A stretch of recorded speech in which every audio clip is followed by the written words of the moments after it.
Welcome to those of you who are joining us online. We are in the 24th chapter of Matthew, along with parallel passages in Mark and Luke. And we're into a series of discussions that are in many ways very perplexing to us, and we're trying to glean from these as much as we can to understand it in its context and to pull from it any of the relevant messages for you and for me today. David Summers has done a great deal of research on this, and he's partnering with me in this. I want to take a little bit of time this morning to just kind of review, because we've been out 2 weeks, and there are probably some of you who weren't here for the introduction anyway. So to just kind of get us back into the same groove, we're talking about an occasion when we're still on Tuesday of Passion Week, and Jesus has had this ongoing conflict with the scribes and the Pharisees.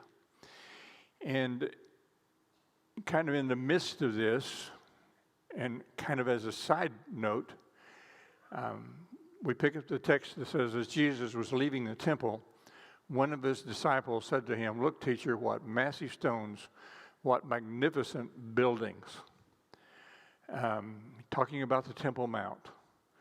And if you've been to Jerusalem and you've seen the remnants of that, what's been reconstructed and preserved, you can understand why they would make that kind of a statement.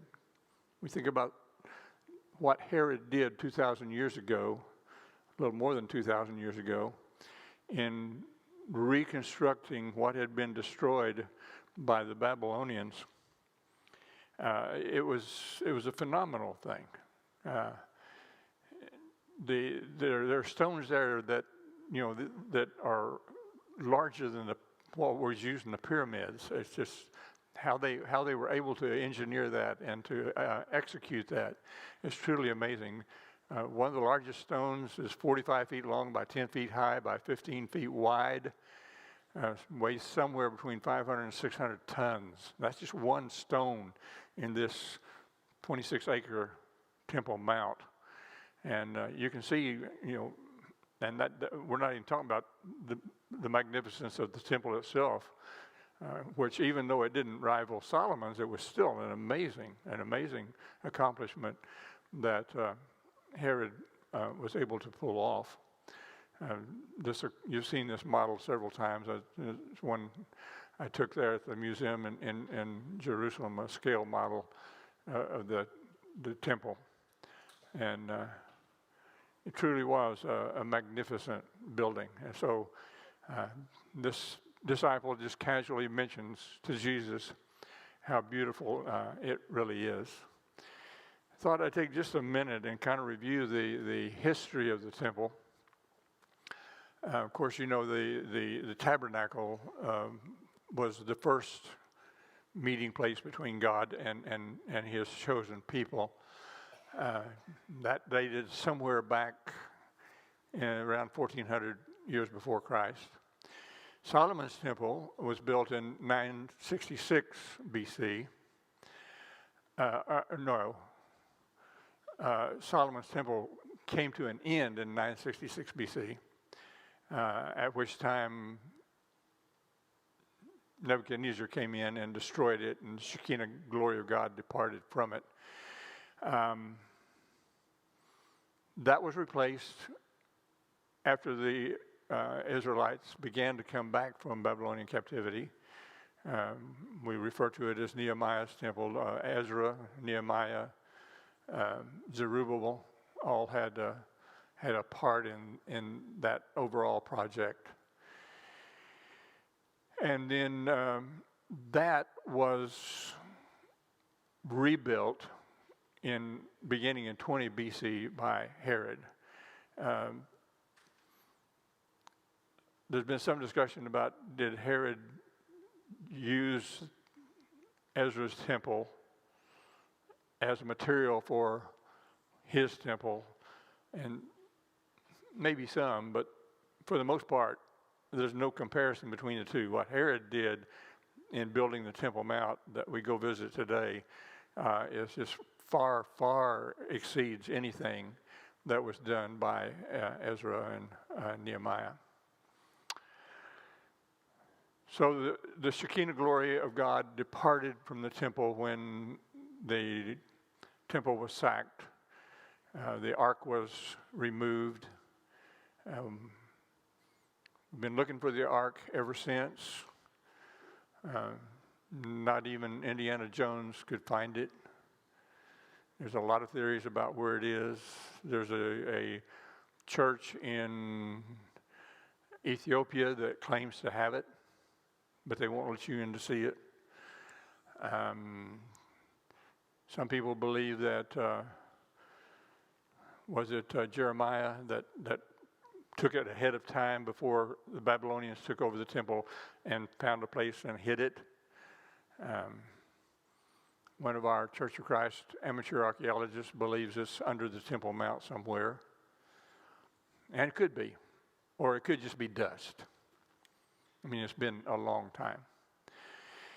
Anyway, the Shekinah glory of God left with the exit of the altar, the Ark of the Covenant from the Holy of Holies, and it did not return until the day of Pentecost, AD 33, when it appeared as cloven tongues and indwelt the disciples of Jesus Christ, Christians.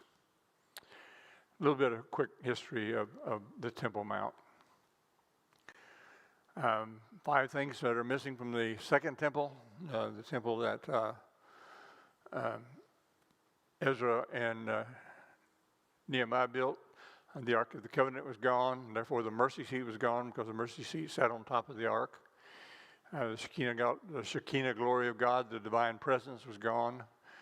The ornaments that the high priest wore to discern God's will, the Urim and the Thummim, were gone.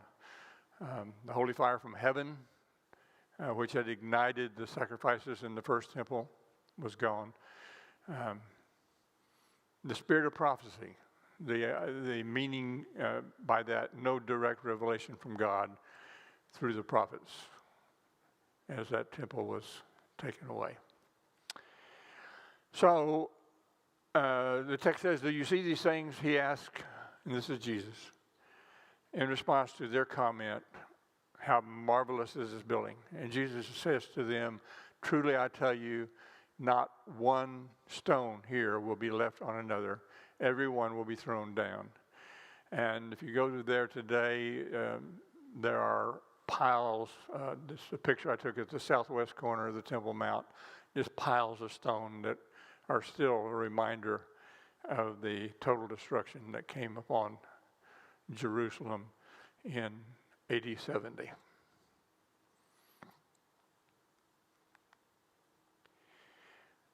What we know about the destruction of Jerusalem, we largely credit to the writings of a Jewish historian named Titus Flavius Josephus. You've all heard of him, right? If you've done very much biblical history, you're familiar with Josephus. He was an interesting character. He was born Joseph ben Mattatyahu in Jerusalem in 37 AD. So he's a little bit younger than Jesus. He's 30 or 35 years younger than Jesus. His father was Matthias. He was a Levite. You know, Levites are the ones who serve in the temple. They're the priests. They don't serve all the time. They have their turns when they serve. There I think 12 courses during the year or something like that. We talked about it earlier. And he died in 100 AD in Rome. He fought as head of Jewish forces in Galilee in 67 AD. At that time, the city fell to Vespasian. There was something like 40,000 killed. At the end of that battle, he was trapped in a cave with 40 soldiers who decided that rather than being taken captive or being killed by the Romans, they would just commit suicide. And so they cast lots, and instead of killing themselves, they would kill each other. So as the lots fell, they killed each other, and finally, at the end of it, the only one left was Josephus. And he decided he didn't want to kill himself.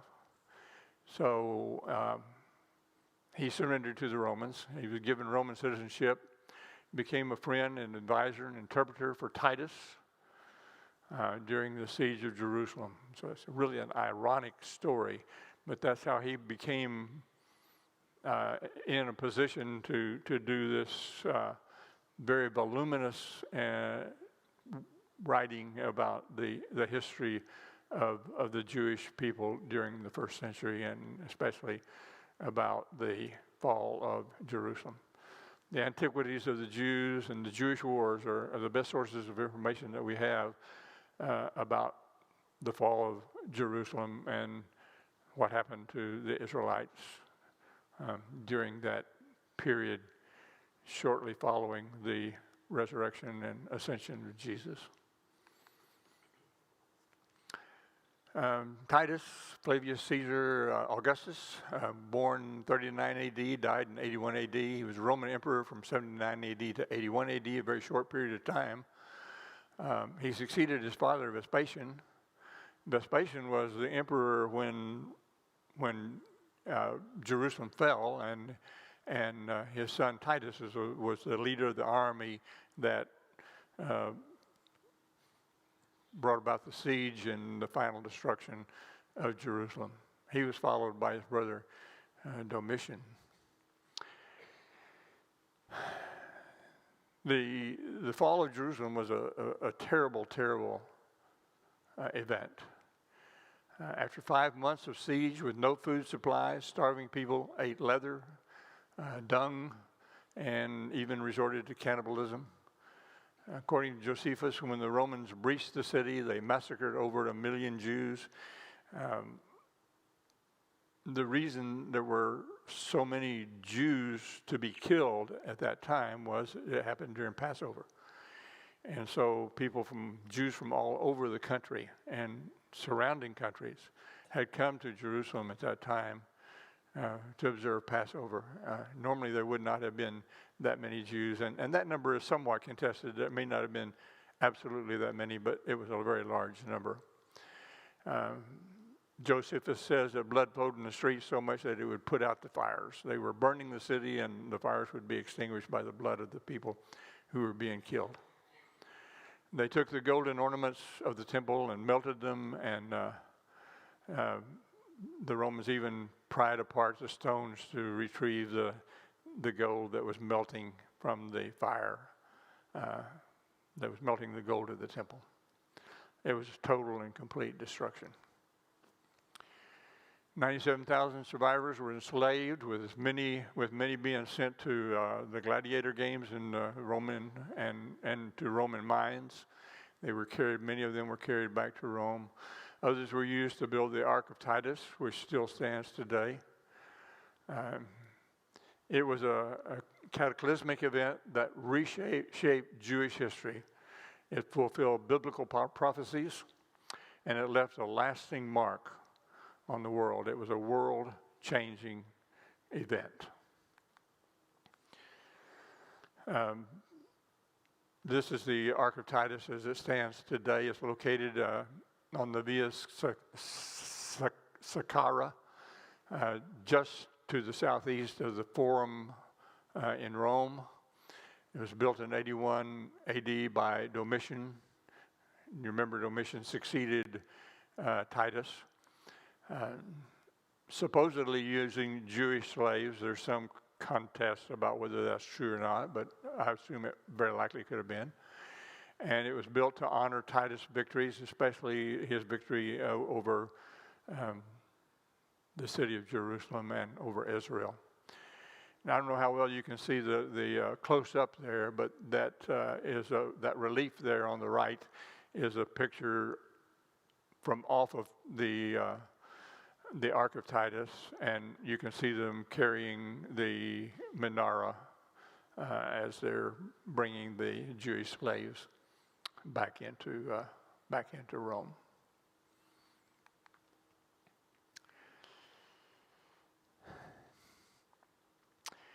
Now then, the scene is going to change a little bit. We've been at the Temple Mount, and this unnamed disciple, has said, "Look, Jesus, how beautiful is this mount?" And Jesus said, "Not one stone's going to remain." Now, Jesus has gone with Peter, James, John, and Andrew, 4 of his apostles. And they are up on the Mount of Olives, which is just a little more than a stone's throw away from the temple. And while they are sitting on the Mount of Olives, opposite the temple, Peter, James, John, and Andrew ask him privately, "Tell us," they said, "when will this happen, and what will be the sign of your coming and of the end of the age?" So they heard this remark that Jesus said about the temple. Jesus said, "Not one stone will be left on the other." And they're saying, "Jesus, we have some questions." And Jesus says, "Watch out that no one deceives you." And he's getting ready to go into this Matthew 24 diatribe.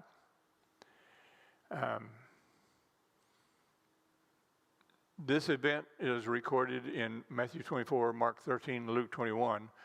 And as we go through the text, you won't really know which one is from unless you search all three, because I'm using F. LaGard Smith's chronological Bible, and it just became too complicated for me to keep all of the passages notated, because he jumped from one to the other frequently.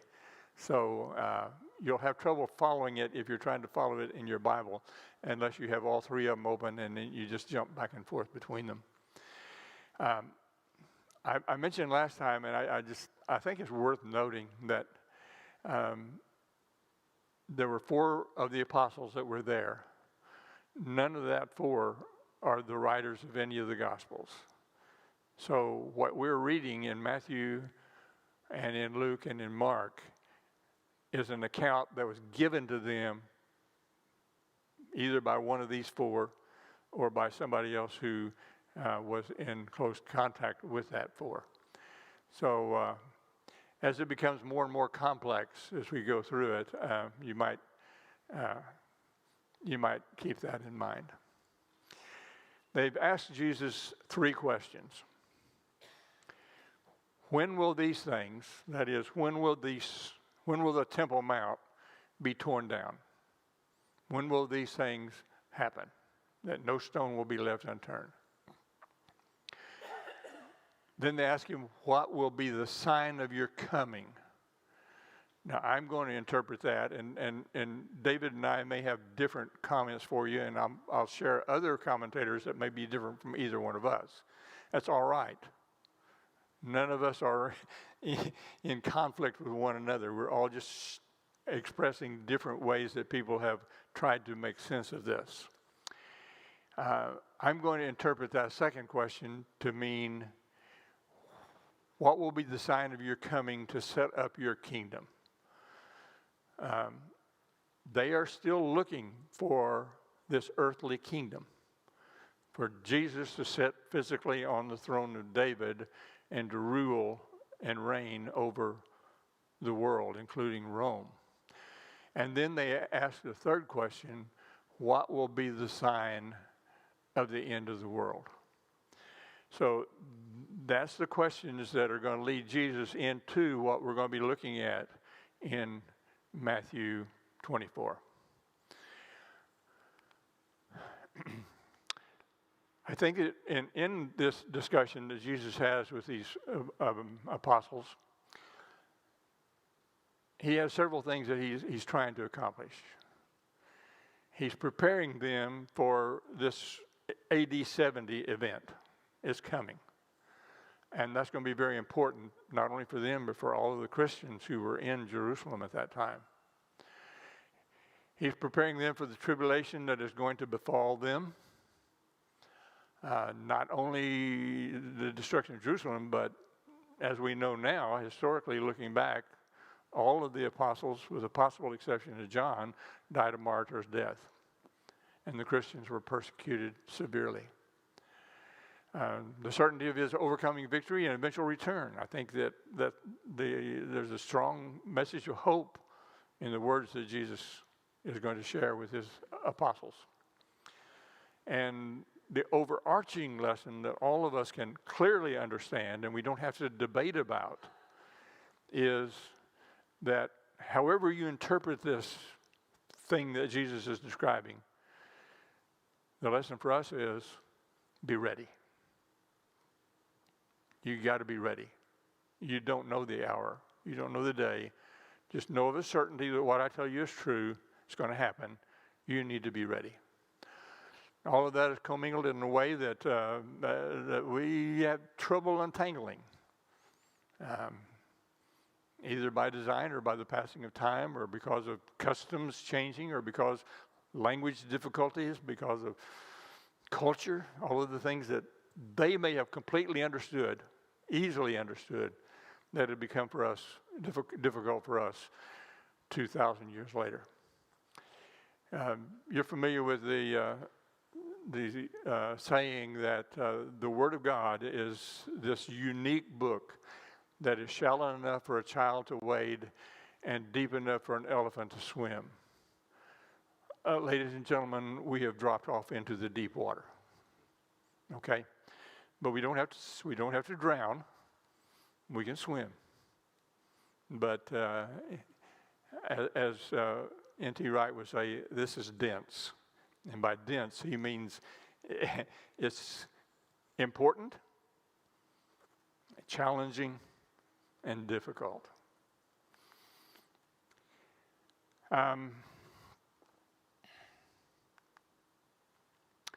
There are several different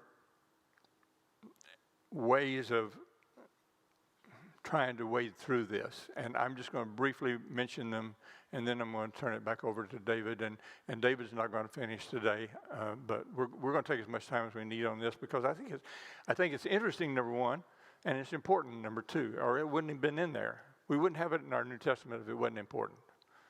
So it's worthwhile wrestling with it. I'm going to mention about 3 or 4 different exegetical approaches to this, but understand that within each one of these there is a large number of variation depending on who is interpreting or trying to interpret it. And so this is just a broad overview. There is the preterist method, which basically says that all of Matthew 24, and when I say Matthew 24, I'm referring to Mark and Luke also, but when all of that Jesus is talking about in Matthew 24 was basically fulfilled with the destruction of Jerusalem. This view holds that this generation refers to the people living at that time.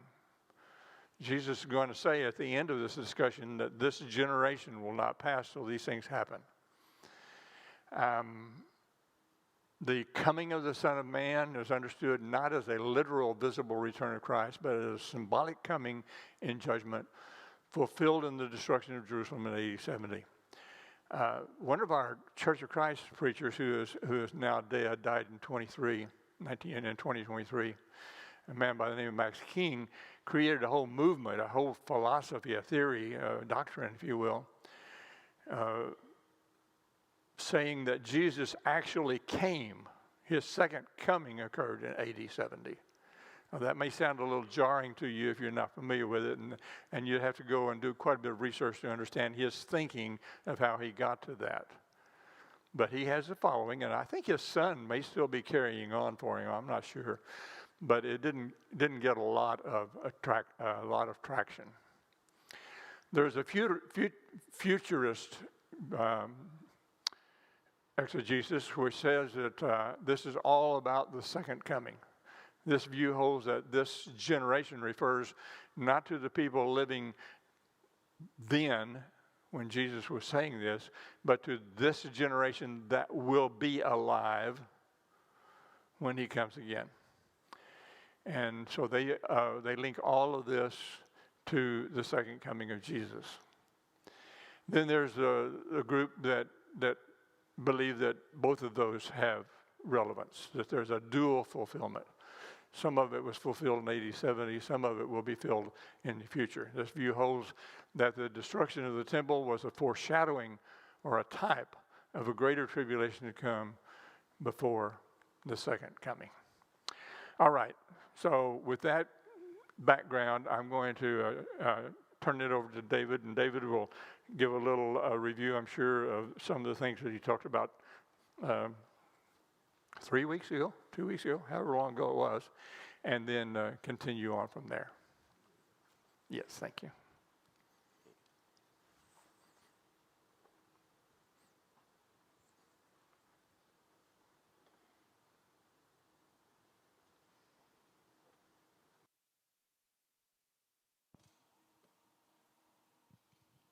Is it? Okay.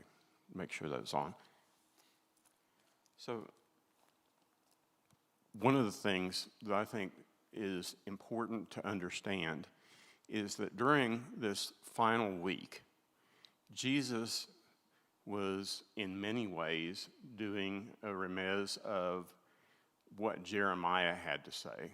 Because remember that he's looking toward the same sort of things that Jeremiah had to go through. The point of all that is that you have several different instances during the final week that some of them didn't even seem to make sense. For instance, why did Jesus curse the fig tree? Does that even make any sense? He went to it, he knew it was not a season for figs, but he cursed fig tree anyway. Well, again, it's because he was teaching a lesson, a Ramiz from Jeremiah, where Jeremiah was told to go to the temple, and he sees 2 baskets of figs. One of the baskets is good figs, one of the baskets is figs that cannot even be eaten. And hold on a second, let me get my notes spread out here a little bit.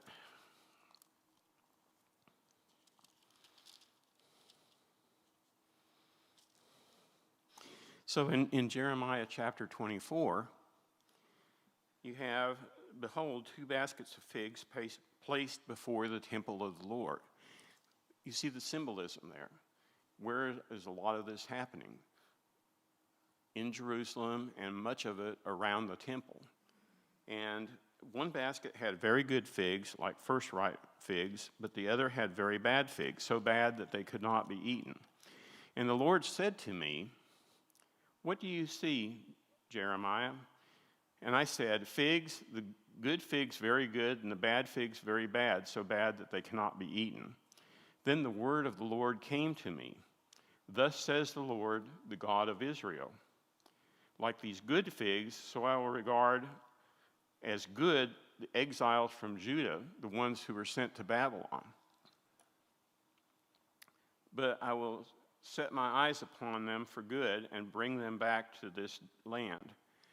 And so what Jesus is looking for here is the condemnation of the leadership in Judea that had brought about the destruction of Jerusalem for the first time, but saying that there's going to be a remnant of the faithful who's going to be saved out of that, and that God is going to be with them. So that was the first instance. Then they go into Jeremiah, and hold on a second.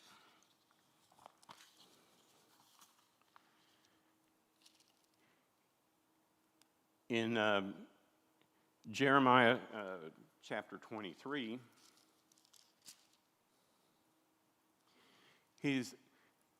remember the next major incident that happens is that Jesus confronts the Pharisees In Jeremiah chapter 23, you see God saying through Jeremiah, "Woe to the shepherds who destroy and scatter the sheep of my pasture.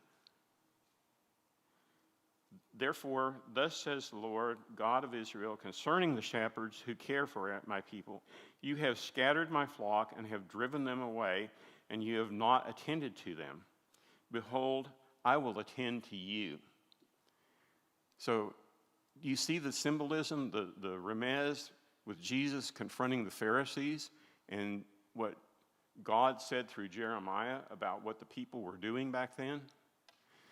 And so now we come to the temple, and they're there at the temple, and one of the disciples is just kind of overwhelmed with emotion and says, "Look at this beautiful structure. Look at all of this. Isn't this amazing?" And Jesus is kind of shaking his head, I think, because I've been trying to teach you guys this is not going to happen. So he just says, "I'm sorry, but there's not going to be one stone left on another." And I have a feeling that it's just like, what? And so they come to him a little bit later and say, "Tell us, when is this going to happen? How is that going to come about?" And so that's where we get into the events then in Matthew. And so it's important to understand that, like Lanny pointed out, there's 3 questions that they ask him. They said, "When will this be?" What you just said about these, not one stone left on another. "And what will be the sign of your coming?" Which Lanny and I both kind of agree is a little bit hard to interpret. "And what about the close of the age?" So it's important to understand that Jesus is actually answering 2 questions here. And a lot of scholars make the assumption based on their worldview that all of this is going to be together. But I really think that it's important to understand that Jesus is really answering separate questions here. So in the first part, he's answering the question about when is this going to happen, about not one stone beyond the other. And that, to understand that, he gives various examples. He says, Jesus answered, "Take heed that no one leads you astray, for many will come in my name, saying, 'I am the Christ.' And they will lead many astray. And you'll hear of wars and rumors of wars. And see that you're not alarmed, for this must take place, but the end is not yet. For nation will rise against nation, and kingdom against kingdom, and there'll be famines and earthquakes in various places. But this is just the beginning. Then they'll deliver you up to tribulation and put you to death, and you'll be hated by all nations for my name's sake. And then many will fall away and betray one another." But he goes on to say, now I'm going to answer your question about when this is going to happen. I told you that there's going to be some things that happen before this happens. But what you really want to look for is when you see the desolating sacrilege spoken of by the prophet Daniel standing in the holy place, let the reader understand. Then let those who are in Judea not go down. Let those who are in Judea flee to the mountains. Let him who is on the housetop not go down to take what is in his house. And let him who is in the field not turn back to take his mantle. So what Jesus is saying, when you see this thing that was talked about in Daniel, don't stay in Jerusalem. Get out. You don't have much time. You need to go right away. You don't have even time to go gather up your belongings. You get out right now. So what do we see then as far as the fulfillment? Well, as far as the many people coming, that actually even began before Jesus began his ministry. And we even see a record of that in Acts chapter 5, where Gamaliel, when they were trying to do something about Peter preaching, and they didn't like what he had to say because he was condemning them. So what they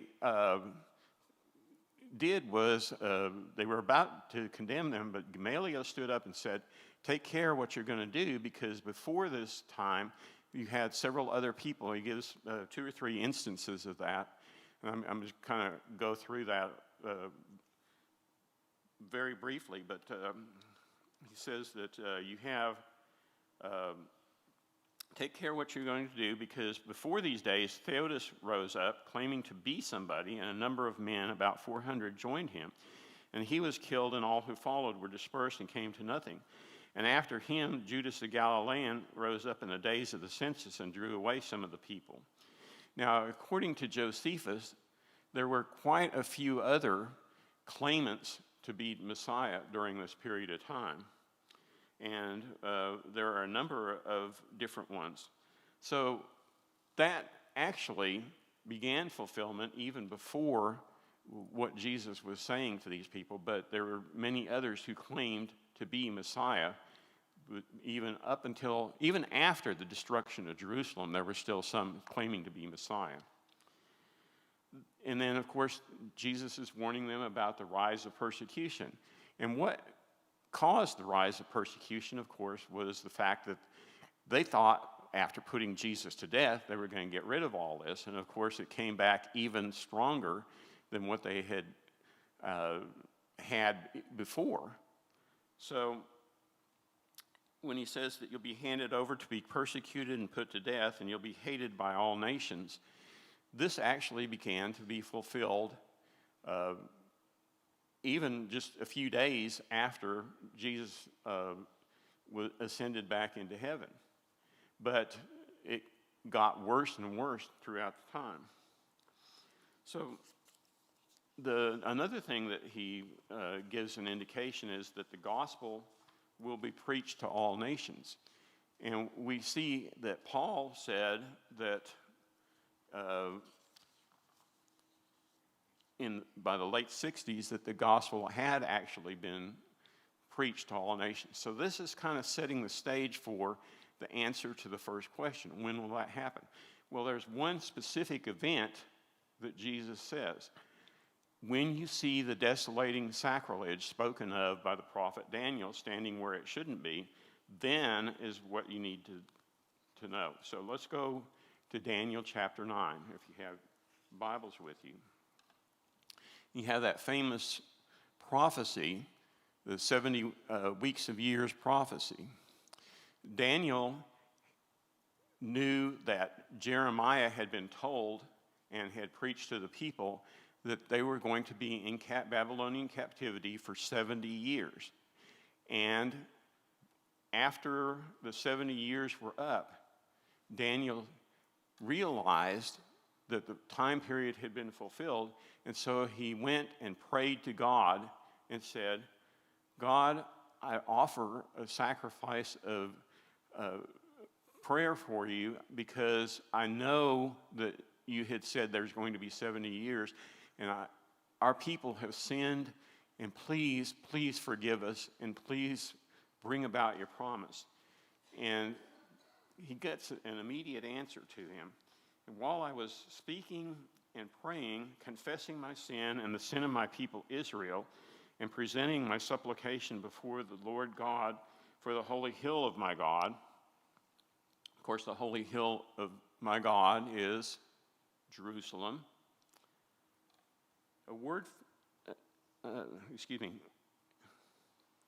Whom I'd seen at the vision.